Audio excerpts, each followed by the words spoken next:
حضرت عبداللہ بن بریدہ رضی اللہ تعالیٰ عنہ حضور کے پاؤں کا حسن بیان کرتے کہتے ہیں کان رسول اللہ صلی اللہ علیہ وسلم احسن البشر قدما، کہتے ہیں جتنے سونے قدم میرے حضور کے تھے کسی کے نہیں تھے، جتنے سونے قدم میرے حضور کے تھے کسی کے نہیں تھے۔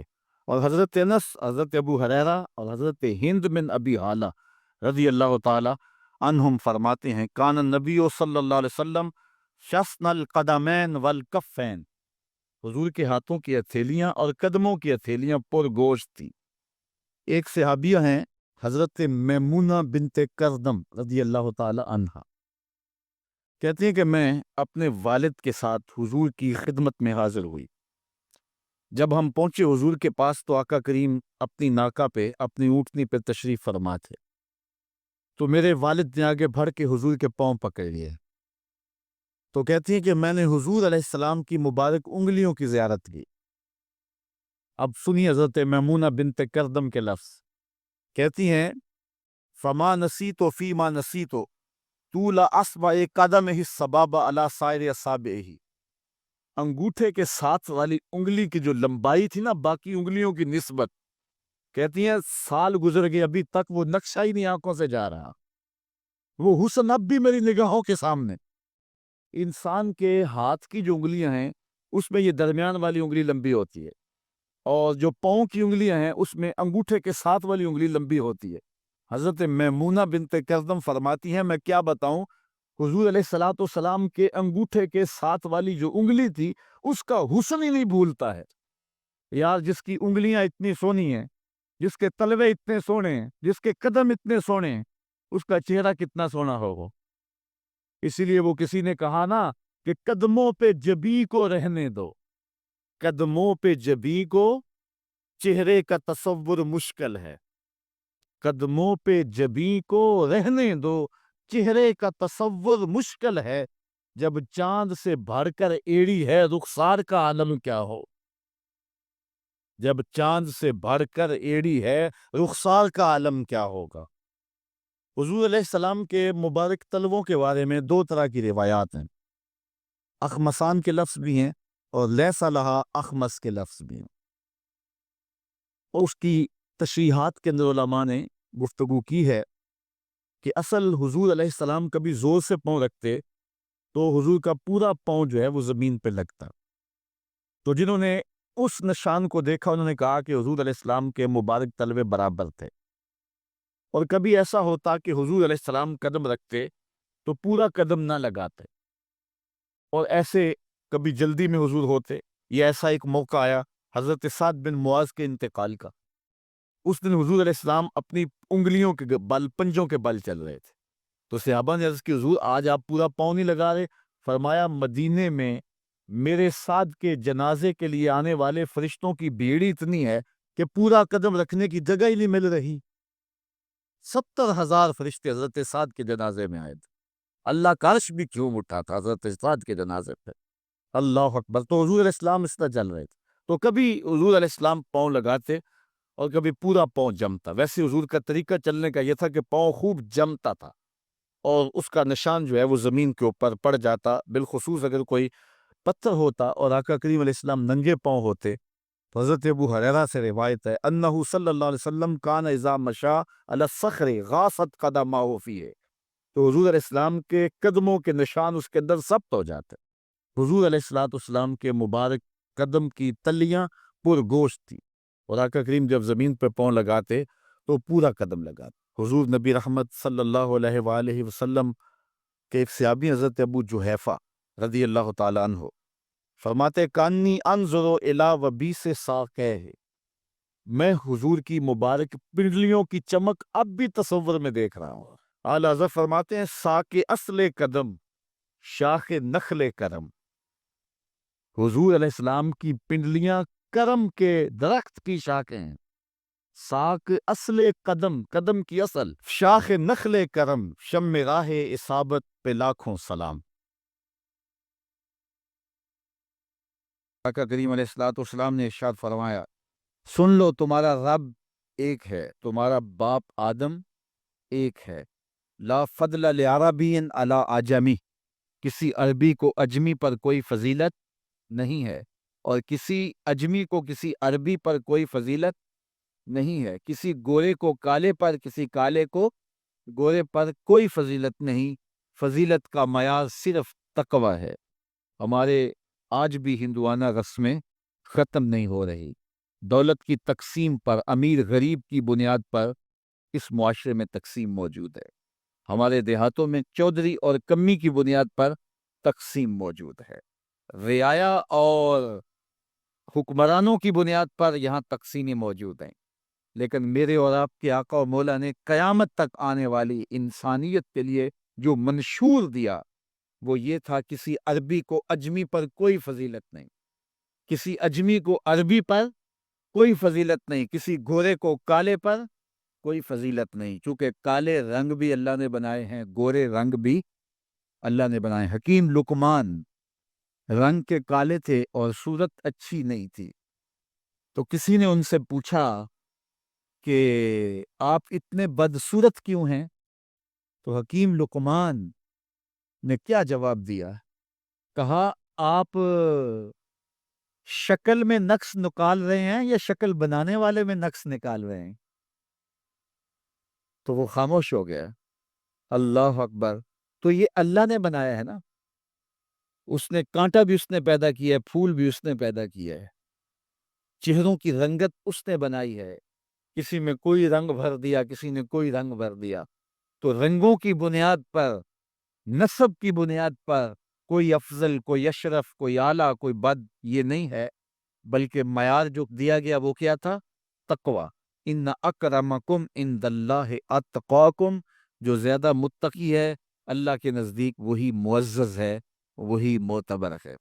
پھر حضور علیہ الصلوۃ والسلام نے عورتوں کے بارے میں تاکید کی کہ وہ تمہاری زیر دست ہیں، ان کی ملک کچھ نہیں ہوتا اور کمزور ہیں، ان کے بارے اللہ سے ڈرنا، اور حضور نے ان کے ساتھ حسن سلوک کرنے کی وصیت کی۔ پھر غلاموں کے ساتھ حسن سلوک کرنے کا حضور نے درس دیا کہ جو خود کھاتے ہو وہ انہیں کھلاؤ، جو خود پیتے ہو انہیں پلاؤ، جو خود پہنتے ہو انہیں پہناؤ۔ بعض لوگ ملازم کو، ماتحت کو جو ہیں وہ ہلکے کپڑوں میں کستن رکھتے ہیں تاکہ پتہ چل جائے کہ یہ غلام ہے، یہ ملازم ہے اور ہم باس ہیں۔ حضور علیہ الصلوۃ والسلام نے ان تین چیزوں کی تاکید کی۔ پھر حضور نے ہمسایوں کے حقوق کے حوالے سے بات کی، اور صحابہ فرماتے ہیں کہ اتنی بار حضور نے تاکید کی کہ ہمیں یہ گمان ہوا کہیں وراثت کے اندر حقدار نہ ٹھہرا دیا جائے۔ تو ہمسایوں کے حقوق کے حوالے سے حضور نے تاکید ارشاد فرمائی۔ پھر حضور نے تین باتوں کی تاکید فرمائی۔ پہلی بات، عمل میں اخلاص پیدا کرو، کیونکہ عمل کا خلوص ہی قبولیت کا سبب و ذریعہ ہے، اگر عمل میں خلوص نہیں تو کچھ بھی پلے نہیں ہے۔ دوسری بات، حاکموں کو وصیت کرنا، جو بادشاہ وقت ہوں، حاکم ہوں، ان کو خیر کی بات کہنا، ان کو بتانا، ان کا قبلہ درست کرنے کی کوشش کرنا، یہ ذمہ داری ہے قوم کے اوپر۔ تیسری بات کہ حضور نے یہ وصیت فرمائی، لزوم و جماعت المسلمین، مسلمانوں کی جماعت سے الگ نہ ہونا، الگ الگ ٹولیوں میں نہ بٹنا، لابیاں نہ بنانا، گروہ بندیاں نہ کرنا، جماعت کے ساتھ جڑ کے رہنا، فرقہ بندی سے بچنا اور جماعت وحدہ کا ساتھ دینا۔ حضور نے فرمائی، تابع السواد الاعظم فإنہ من شذ شذ فی النار، جو بڑی جماعت ہے، سواد اعظم ہے، ان کے ساتھ رہنا، جو ان سے بچھڑ گیا وہ جہنم میں ڈالا جائے گا۔ در ماہی دا چھوڑی ناہی، نہیں تے ہو جامے گا روگی، جیڑی بکری اجڑوں وچھڑی او بگیاڑا جوگی۔ اس لیے لزوم و جماعت المسلمین، مسلمانوں کی جماعت کے ساتھ قائم رہنا۔ پھر حضور علیہ الصلوۃ والسلام نے فرمایا، اے امت مسلمہ، میں تمہیں لابارس نہیں چھوڑ کے جا رہا، میں تمہارے اندر دو بھاری چیزیں چھوڑ کے جا رہا ہوں، اور اگر تم ان کو مضبوطی سے تھام لو گے، میں ضمانت دیتا ہوں تم کبھی بھی گمراہ نہیں ہوگے۔ ایک اللہ کی کتاب اور ایک اس کے نبی کی سنت۔ کہا ان دو چیزوں کے دامن کو مضبوطی سے پکڑ لو، تم کبھی بھی گمراہ نہیں ہوگے۔ حضور علیہ السلام پر درود پڑھنے سے انسان خود سنورتا ہے اور اللہ کی رحمتیں اس پر نازل ہوتی ہیں۔ علماء نے لکھا ہے کہ درود اللہ کی بارگاہ میں ایک دعا ہے جو اللہ کی بارگاہ میں عرض کی جاتی ہے، اے اللہ، نبی رحمت صلی اللہ علیہ وآلہ وسلم پر رحمتوں کا نزول کر۔ تو کوئی یہ دعا مانگے کہ اے اللہ اپنے نبی پر رحمتوں کا نزول کر، تو کیا اللہ تعالیٰ اس کی یہ دعا قبول نہیں کرے گا؟ تو درود ہر صورت میں قبول ہے۔ تو اس کا جو فائدہ ہوا کہ جس نے ایک مرتبہ حضور کے لیے اللہ کی بارگاہ سے رحمتوں کی دعا مانگی، تو اس کے مانگنے سے محبوب علیہ السلام پر کتنی رحمتوں کا نزول ہوا وہ تو اللہ جانتا ہے، یا جس محبوب کریم پہ نزول رحمات ہوتا ہے وہ جانتے ہیں۔ لیکن جو ہاتھ اٹھا کے دعا مانگے، جو ہاتھ باندھ کے درود پڑھے، ایک مرتبہ درود پڑھنے سے اللہ کی 10 رحمتیں اس پر نازل ہوتی ہیں۔ تو جو مسلسل درود پڑھے جا رہا ہے تو پھر رحمت کی برسات ہوتی ہے اس کے اوپر۔ رسول کریم صلی اللہ علیہ وآلہ وسلم نے ارشاد فرمایا، تم جہاں بھی ہو میرے اوپر درود پڑھو، تم جہاں بھی درود پڑھتے ہو وہ میرے تک پہنچتا ہے۔ صبح پڑھو، شام پڑھو، دوپہر پڑھو، دن کو پڑھو، رات کو پڑھو، نماز سے پہلے پڑھو، نماز کے بعد پڑھو، محفل کے آغاز میں پڑھو، محفل کے دوران پڑھو، محفل کے اختتام پہ پڑھو، مسجد میں پڑھو، گھر میں پڑھو، جہاں بھی میرے اوپر درود پڑھو گے، جیسے بھی میرے اوپر درود پڑھو گے، فرمایا میرے تک پہنچتا ہے۔ ہر شخص یہ چاہتا ہے کہ میں حضور کی قربت پاؤں، حضور کا قرب مجھے ملے، اور اگر کسی کے سینے میں یہ آرزو نہیں ہے تو اس کے سینے میں دھڑکنے والا دل کسی مومن کا دل ہی نہیں ہے۔ یہ میری بھی آرزو ہے، گناہ گار ہونے کے باوجود آرزو ہے، آپ کی بھی آرزو ہے۔ آرزو تو کی جا سکتی ہے، چونکہ کرم ہوتے دیر نہیں لگتی، وہ جس پہ چاہے کرم فرمائیں۔ تو اگر قربت حاصل کرنی ہے تو پھر اس کا طریقہ کیا ہے؟ رسول کریم صلی اللہ علیہ وآلہ وسلم نے ارشاد فرمایا، قیامت کے دن میرے سب سے نیڑے وہ ہوگا جو سب سے زیادہ میرے اوپر درود پڑتا ہے۔ تو جتنا درود حضور پہ زیادہ پڑھو گے، قیامت کے دن اس قدر حضور کی قربت نصیب ہوگی، اور حضور کی چادر رحمت کی ٹھنڈی چھاؤں ملے گی، جام کوثر نصیب ہوں گے، اور جہاں حضور ہوں گے وہاں قیامت کے دن کی سختیاں نہیں ہوں گی، وہاں دامن محبوب کی ٹھنڈی ہوائیں ہوں گی۔ تو حضور علیہ السلام پر کثرت سے درود پڑھنا یقیناً یہ دکھوں کو دور کرنے کا ایک علاج ہے، اور یہ دنیا آخرت کی بہتریوں کی ضمانت ہے۔ حضرت ابو ہریرہ رضی اللہ تعالیٰ عنہ سے روایت ہے، جو امام ابو داود نے اپنی سند سے روایت کی ہے۔ رسول کریم صلی اللہ علیہ وآلہ وسلم نے ارشاد فرمایا کہ جب کوئی شخص میرے اوپر سلام بھیجتا ہے تو اللہ تعالیٰ میری روح میرے اندر لٹا دیتا ہے، یہاں تک کہ میں اس کے سلام کا جواب دیتا ہوں۔ روح اطہر جسد انور میں لوٹا دی جاتی ہے اور حضور سلام کا جواب دیتے ہیں۔ تو مجھے کائنات میں کوئی ایک لمحہ تو ایسا بتاؤ جس لمحے حضور پہ سلام نہ پڑا جاتا ہو۔ وہاں روضہ رسول پہ چلے جائیں تو وہاں لمحہ لمحہ سلام کے گجرے ہیں، کائنات کے جس گوشے میں چلے جائیں درود و سلام کے جو ہیں وہ گجرے ہیں۔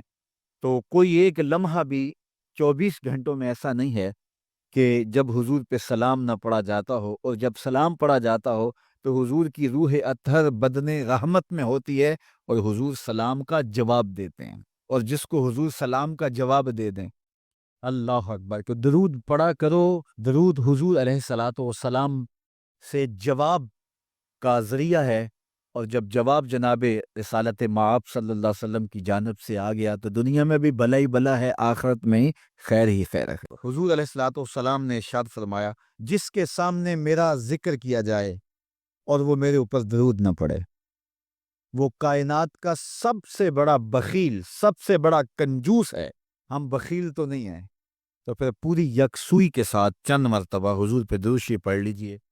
بنو سعد کے مقدر بھی جاگ اٹھے، اللہ اکبر، کیا وہ خوش نصیب وادیاں تھیں، کیا وہ خوش بخت پہاڑ تھے بنو سعد کے، جہاں حضور نے زندگی کے ابتدائی سال گزارے۔ اللہ اکبر۔ حضرت حلیمہ سعدیہ کہتی ہیں جب میں حضور کو گھر لے گئی تو میرے گھر میں روشنیاں آ گئیں، باقاعدہ عورتوں نے کہا حلیمہ تو اتنی امیر ہو گئی ہے رات کو بھی دیا نہیں بجھاتی. بڑے امیر کبیر گھرانوں میں بھی رات کو لوگ دیا بجھا دیا کرتے ہیں، لیکن تو اتنی ہی امیر ہو گئی ہے کہ رات کو بھی تیرے گھر کا دیا نہیں بجھتا. تو حلیمہ سعدیہ نے کہا آؤ میں تمہیں بتاؤں میرے گھر میں دیا کون سا روشن. باقاعدہ ہم جولیوں کو بلایا، پالنے میں حضور تھے، اشارہ کر کے کہا ما کننا نحتاج الی السراج من یوم اخذنا ہو. جب سے یہ پیارا گھر آیا ہے میں نے سارے دیے توڑ دیے. دیے کی ضرورت نہ مشعل کی حاجت، عجب روشنی تو نے پائی حلی. بڑی تو نے توقیر پائی حلیمہ، بنی تو محمد کی دائی حلیمہ. کہا ما کننا نحتاج الی السراج من یوم اخذنا ہو. جب سے یہ پیارا گھر میں آیا ہے میں نے سارے دیے توڑ دیے. جہاں روشنی چاہیے ہوتی ہے حضور کو اٹھا کے اس کمرے میں لے جاتا، وہاں انوار پھیل جاتے ہیں، روشنیاں پھیل جاتی ہیں. کیسے اجالے پھیلے، کیسی روشنیاں پھیلیں. حلیمہ دا چھپر کھجوری دے تھلے، حوراں وچھالے نوری مسلے. فرش تو عرش تک پہ گئی دہائی، حلیمہ نے لٹ لئی خدا دی خدائی. اللہ اکبر. وہ سارا دن تو صحراؤں میں گھوم لیتی تھی، اسے جب بھوک لگتی تھی لبوں کو چوم لیتی تھی. بخت جاگے حلیمہ سعدیہ کے، حضور ان کے گھر آئے. اللہ اکبر. جدھر سے گزرتے گئے دور پھیلتا گیا، انوار پھیلتے گئے. حضرت سیدہ طیبہ طاہرہ حضرت عائشہ سلام اللہ علیہا فرماتی ہیں کہ میں کچھ سی رہی تھی کہ میرے ہاتھ سے سوئی گر گئی. اب حضور کے گھر میں دیے میں جلانے کے لیے تیل بھی نہیں تھا. میں پریشان تھی، سوئی گر گئی. اتنے میں حضور تشریف لائے. حضور مسکرائے، کہتی ہے میں نے گمی ہوئی سوئی تلاش کر لی. اللہ اکبر. تو یہ روشنی تھی، یہ انوار تھے. اللہ اکبر. اذا ضحک یتلالع فی الجدر. جب حضور مسکراتے تھے سامنے والی دیواروں پہ عکس پڑتا تھا. اللہ اکبر. جب مسکراتے تھے نور پھیل جاتا تھا. اذا تکلم رؤیا کالنور یخرج من بین ثنایاہ. حضور کے سامنے والے دانتوں میں ہلکا سا فاصلہ تھا، اور جب آقا کریم گفتگو کرتے تھے وہاں سے نور کی کرنیں چھن چھن کے نکلتے تھے، انوار پھیل جاتے تھے. ایسا نوری ماحول، ایسا نورانی چہرہ. حضرت ابو ہریرہ بولے کل قمر لیلۃ البدر لم ارى قبلہ ولا بعدہ مثلہ. کیا پوچھتے ہو؟ 14ویں رات کا چمکتا ہوا چاند تھے میرے حضور. پھر کہا نہیں نہیں نہیں، حضور جیسا نہ پہلے دیکھا نہ بعد میں دیکھا. حضرت حسان بن ثابت پاس کھڑے تھے. کہا دیکھتے کیسے؟ کسی ماں نے جنم دیا ہوتا تو دیکھتے. خدا نے وہ سچائی پن چھڑیا جدے وچ محمد نو ٹالیا سی. حسینہ جمیلہ دا منہ موڑ دیتا، محمد بنا کے قلم توڑ دیتا. مثل او در عالم امکان متصور نیست. حضرت شیخ مجدد کہتے ہیں حضور کی مثل بزم عالم میں ممکن ہی نہیں ہے، ہو ہی نہیں سکتا.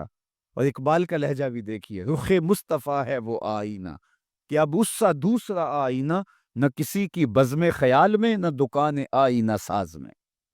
تو وہ پیکر تراشا، وہ پیکر تراشا، مکھ چند بدرشا شانی ہے، متھے چمک دی لاٹ نورانی ہے، کالی زلف تیک مستانی، مخمور رکھی ہن مد بھریاں.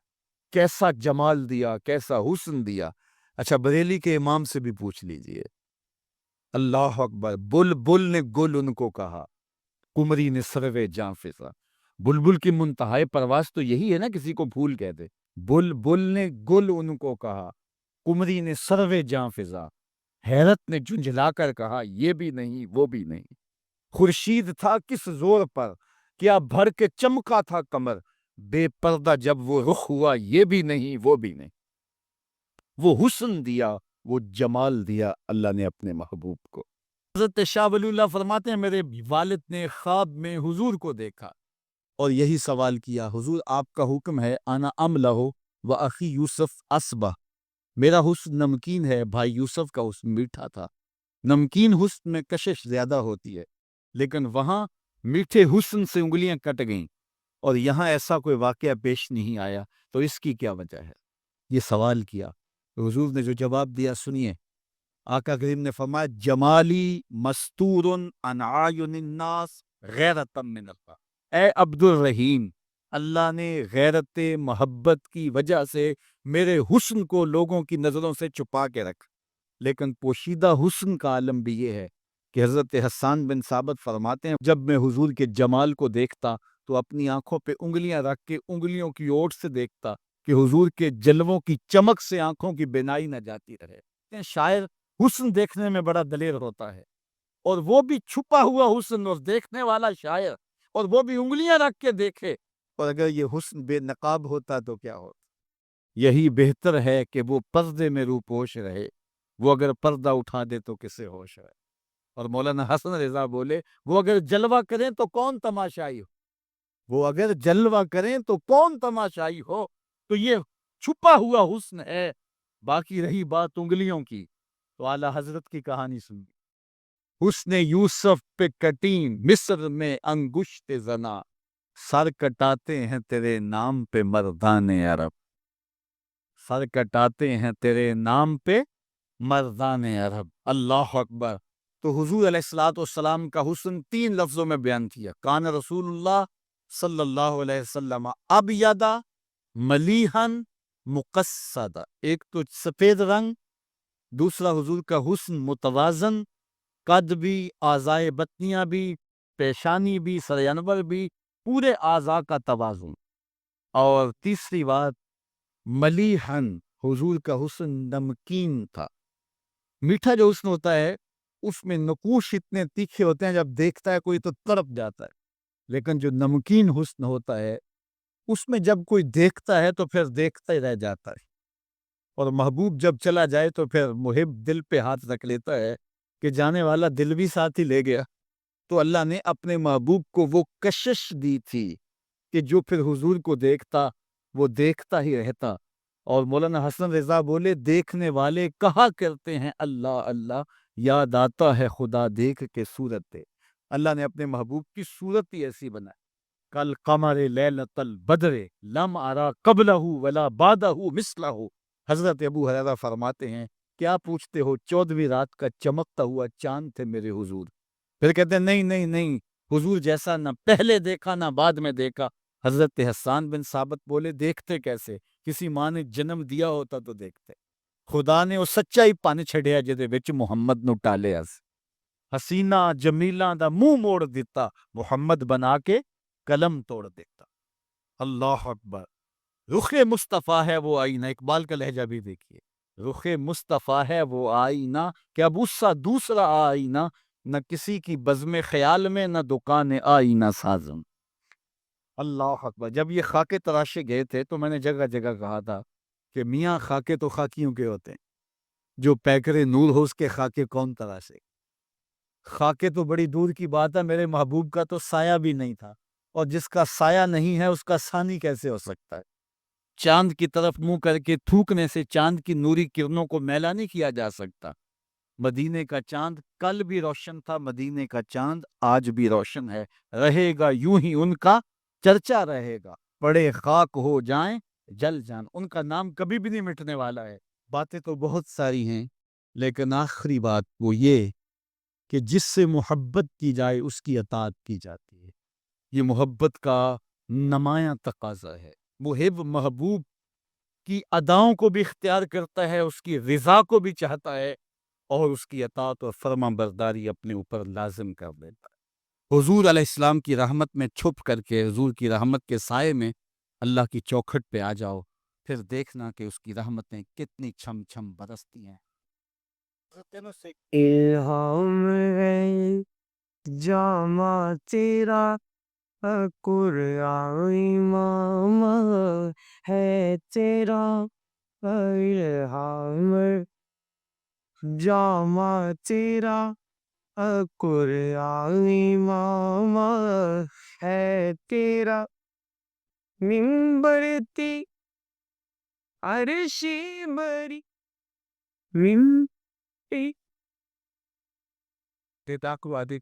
فقال اہلک، اور فرمایا اب یہاں سے بال کاٹو. فحلقہ، اس نے بال کاٹے. فآتاہ ابا طلحہ، وہ بال بھی حضرت ابو طلحہ انصاری کو دے دیے. فقال اقسم ہو بین الناس، پھر فرمایا اے ابو طلحہ یہ بال لوگوں میں بانٹ دو. حضرت عثمان بن عبداللہ روایت کرتے ہیں کہ حضرت ام سلمہ رضی اللہ تعالی عنہا کے پاس، حضور کی زوجہ محترمہ کے پاس حضور کے کچھ بال تھے۔ مدینے میں جب کوئی بیمار ہو جاتا تو وہ لے کر کے ان کے پاس آ جاتے، تو وہ ڈبیا سے بال نکالتی اور وہ ان بالوں کو اس پانی کے گلاس کے اندر حرکت دیتی، اور جب حضور کے مبارک منہ نور کی برکت اس پانی میں آ جاتی تو مریض کو دے دیتی، اللہ شفا عطا فرماتے۔ صحابہ میں ایک نام ایسا ہے جن کو کبھی زندگی میں کوئی شکست نہیں ہوئی، اور وہ نام ہے حضرت خالد بن ولید کا۔ چونکہ انہیں سیف اللہ کہا گیا، اور اللہ کی تلوار کو کون شکست دے سکتا، بلکہ حضرت خالد بن ولید کی آرزو تھی کہ میں راہ حق میں شہید کیا جاؤں، لیکن یہ آرزو ان کی پوری نہیں ہو سکی، اور وہ بستر پہ اپنی طبی موت فوت ہوئے، اس لیے کہ اللہ کی تلوار کو کون توڑ سکتا تھا۔ تو حضرت خالد بن ولید جس جنگ میں بھی گئے ہیں انہیں کامیابی ہوئی۔ ایک مرتبہ حضرت خالد بن ولید پر مشکل آ گئی۔ حضرت رافع بن عمر طائی، وہ بھی آپ کے ساتھی تھے، آپ کے نائب کمانڈر تھے، تو انہوں نے کہا کہ لگتا ہے آج قضا آ گئی، جو حالات ہیں مسلمان پسپا ہونے لگے، اور یہ پہلی بار ایسا ہوا تھا کہ خالد بن ولید کی قیادت میں لڑی ہوئی کوئی جنگ اس میں پسپائی ہو رہی ہے۔ تو حضرت عمر بن رافع الطائی نے کہا کہ لگتا ہے قضا آ گئی ہے، تو حضرت خالد بن ولید نے کہا کہ مجھے بھی ایسا ہی لگتا ہے کہ کوئی مشکل بن گئی ہے۔ ادھر یہ پسپا ہو رہے ہیں، ادھر حضرت ابو عبیدہ کو حضور مدینے میں خواب میں ملے اور کہا تم یہاں بیٹھے ہوئے ہو، اللہ کے شیر پہ مشکل بنی ہوئی ہے۔ بس رات کے موقع پہ حضرت ابو عبیدہ نے اعلان کروا دیا، کہا جلدی تیار ہوئے مجاہد، حضرت خالد بن ولید کی مدد کو پہنچنا ہے۔ ایک دم قافلہ تیار ہو گیا، وہ تو ہر وقت تیار رہتے تھے، مجاہد نبی کے راستے کے، حق کی راہوں کے مسافر۔ یہ لشکر تیار ہو کے حضرت ابو عبیدہ کی قیادت کے اندر جب نکلا تو راستے کے اندر انہوں نے ایک منظر دیکھا کہ لشکر سے تھوڑا سا ہٹ کر کے ایک نقاب پوش سوار بھی ساتھ ساتھ چلتا جا رہا ہے۔ تو حضرت ابو عبیدہ نے اپنے جاسوس سے کہا کہ جاؤ اس کو دیکھو یہ کون ہے، اور کچھ لوگ لے جاؤ اور اس کو پکڑ کے لے آؤ۔ جب لوگ ان کے قریب گئے تو انہوں نے کہا کہ میرے قریب نہ آنا، میں حضرت خالد بن ولید کی بیوی ام تمیم ہوں۔ تو کہا کہ تم رات کے موقع پہ لشکر کے ساتھ اس مشکل حالت میں کیوں جا رہی ہو؟ تو انہوں نے کہا کہ جب حضرت ابو عبیدہ نے اعلان کروایا نا کہ جنگ کے لیے نکلو، حضرت خالد بن ولید پہ مشکل آئی ہوئی ہے، تو میں پریشان ہو گئی کہ اللہ کے اس شیر پر کبھی مشکل آئی تو نہیں تھی، تو کیا ہوا؟ تو میں نے جب غور کیا تو ان کی ٹوپی گھر رہ گئی ہے جس میں حضور کے بوئے مبارک سیے ہوئے ہیں، اور جب بھی وہ جنگ پہ جاتے ہیں تو وہ ٹوپی نہیں بھولتے۔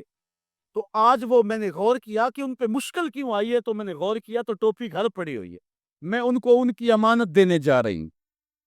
یہ لشکر جب پہنچا ادھر حضرت خالد بن ولید نے جبریل